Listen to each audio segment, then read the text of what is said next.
मंगल पाकटे होता नाई मंगल पाक दिन आम कौन करते ठाकुराणी को पादुका आनती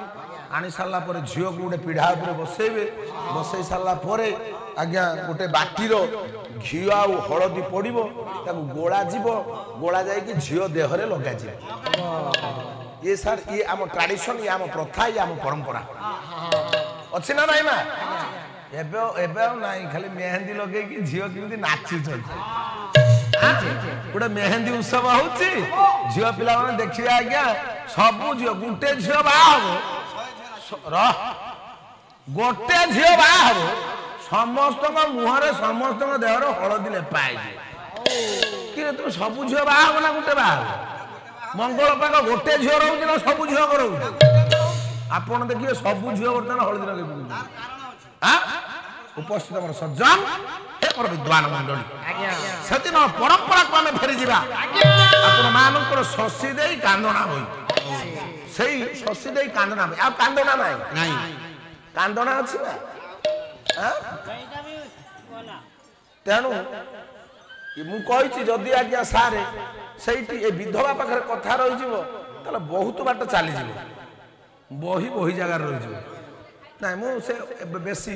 नौनी जो प्रसंग अच्छी से प्रसंग पर कथा कहूँ तेणु से दिन जो कांदना थी बर्तमान कांदना ना किंतु माँ जिते झीलटे विदा हम झील को शिक्षा किए दब सुशिक्षा दब माँ ना किंतु आगे आपण मैंने जानी ये शकुंतला बापा होती कर्णमुनि ना तेणु आज्ञा शकुंतलार बापा होती कर्णमुनि जो शकुंतला बाहे बापा जेहेतु माँ ना बापा तक बुझेले केतरा कथा कहते बापा से दिन बुझाऊँ आम आम आम जो आम झील बाहर कर बुझाऊना आम बड़ एलईडी टीवी लगे तू फुलू देखू से तरह स्वामी स्त्री पाठ कर किए कौ स्वामी की किए छांचुड़े पिटुची किए जोतर पिटुची किए केमती व्यवहार कर शिखिकी पड़े आम तो बड़ बड़ एलईडी लगेदेले जिते आगुरी पाला होता आपण मैंने हजार शह शह स्त्री लोक मैंने आगे आसी बसुले ना एबे पाला हेले सारे आपण भली केतटा विद्वान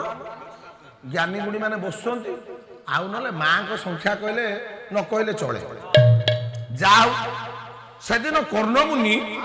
निज झील को विदाय देवे बुझाऊ कौन कहले स्वामी गुरु स्वामी परम बांधव स्वामी